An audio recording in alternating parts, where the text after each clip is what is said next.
Serangan rudal hancurkan penghilangan minyak Suriah. 4 orang harus tiada.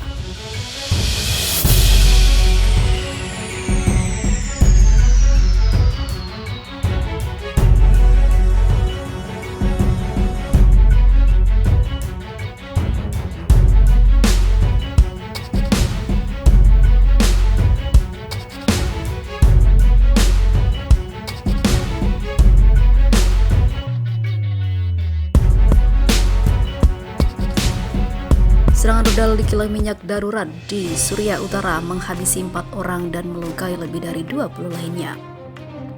Observatorium Suriah untuk Hak Asasi Manusia atau SOHR mengatakan serangkaian serangan diluncurkan dari sejumlah kapal perang Rusia dan oleh pasukan pemerintah Suriah.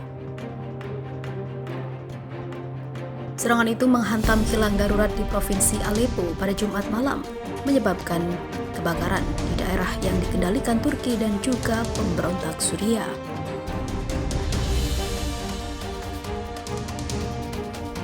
Pemantau yang berbasis di Inggris melaporkan 4 orang yang tiada dalam kejadian itu, sementara 24 orang lainnya menderita, dan juga dalam serangan itu terjadi di dekat kota Jarablus. Sekitar 1 pemberontak Suriah termasuk diantaranya yang harus pergi, ungkap Kepala Observatorium Rami Abdul Rahman. Para petugas penyelamat menghabisi waktu berjam-jam mencoba memadamkan api yang menyebar ke sekitar 30 kapal tanker minyak, ungkap pemantau perang Suriah itu. Instalasi minyak di bagian Aleppo yang dikendalikan Turki telah berulang kali diserang dalam beberapa bulan terakhir, meskipun Moskow dan rezim Suriah belum mengklaim bertanggung jawab. Observatorium melaporkan 2 serangan rudal semacam itu bulan lalu. Pada Januari, drone tak dikenal juga menghantam kilang minyak di wilayah Aleppo yang dikuasai Turki, menyebabkan kebakaran besar, papar pernyataan observatorium itu. Perang Suriah telah menghabisi lebih dari 300.000 orang dan membuat jutaan orang mengungsi sejak dimulai pada 2011 dengan penindasan terhadap protes anti pemerintah. Perang itu kemudian berkembang menjadi konflik yang melibatkan ekstremis dan juga kekuatan asing.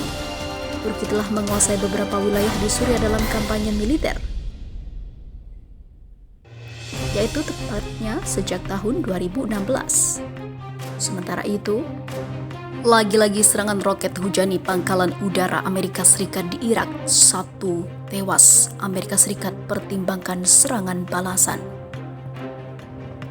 Sedikitnya ada 10 roket menghujani pangkalan udara Amerika Serikat di barat Irak pada Rabu kemarin,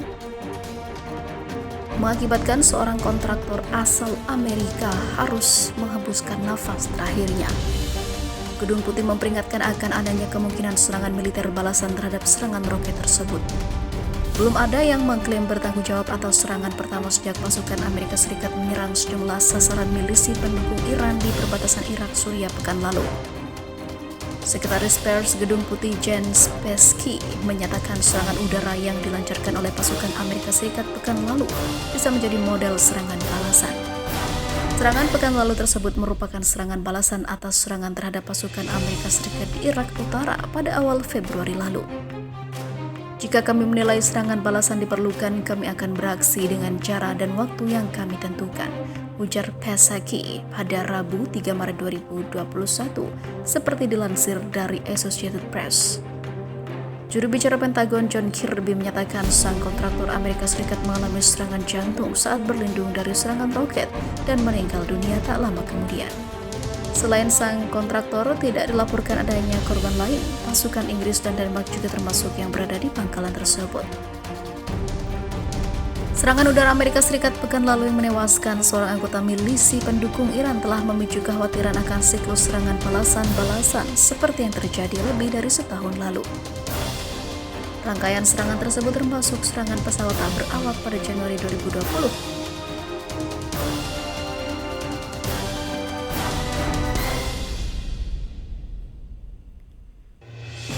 Kematian kontraktor Amerika Serikat tersebut kian memicu kekhawatiran bahwa Amerika Serikat akan terlibat dalam periode rangkaian serangan yang kian sengit.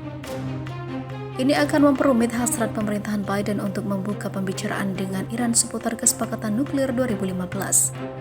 Serangan terbaru terjadi 2 hari sebelum Paus Fransiskus dijadwalkan mengunjungi Irak di tengah kekhawatiran situasi keamanan dan pandemi COVID. Paus Fransiskus dijadwalkan akan mengunjungi Baghdad, Irak Selatan dan kota Erbil di utara. Juru bicara pasukan koalisi Amerika Serikat Kolonel Wayne Maroto mengatakan serangan roket menghantam pangkalan udara Ain al-Assad di Provinsi Anbar pada Rabu pagi waktu setempat.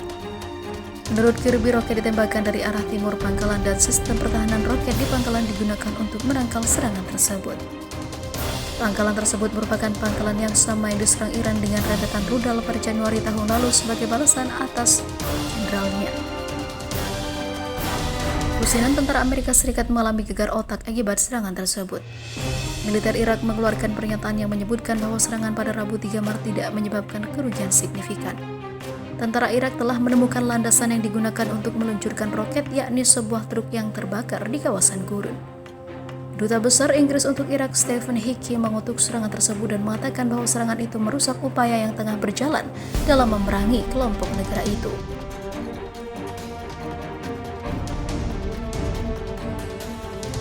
Sementara itu, pasukan koalisi Denmark yang berada di pangkalan juga tengah membantu membawa kestabilan dan keamanan di Irak. Serangan keji terhadap pangkalan Ain al-Assad di Irak sama sekali tidak dapat diterima, ujar Menteri Luar Negeri Denmark, Jeppe Kofod, melalui Twitter. Pasukan Denmark menyatakan 2 tentara Denmark yang tengah berada di pangkalan saat serangan terjadi tidak terluka. Serangan Amerika Serikat di sepanjang perbatasan pekan lalu merupakan respon terhadap rentetan serangan roket yang menyasar kehadiran Amerika Serikat, termasuk serangan yang menghabisi seorang kontraktor koalisi dari Filipina. Di luar Bandara Erbil, Pentagon menyatakan bahwa serangan tersebut merupakan respon militer yang proporsional. Maroto menyatakan pasukan Irak tengah memimpin penyelidikan atas serangan terhadap pangkalan tersebut. Serangan roket yang sering terjadi di Baghdad yang menyasar zona hijau lokasi kedutaan besar Amerika Serikat yang jaga ketat membuat pemerintahan era Presiden Donald Trump frustasi. Hingga berbuah ancaman penutupan dan juga peningkatan serangan. Serangan-serangan tersebut meningkat lagi dalam beberapa pekan terakhir sejak Presiden Joe Biden menjabat menyusul jeda selama masa transisi. Amerika Serikat mengurangi kehadiran pasukannya secara signifikan di Irak pada tahun lalu dan menarik pasukan dari sejumlah pangkalan Irak untuk berkonsolidasi terutama di pangkalan Ain al-Assad, Baghdad dan juga Erbil.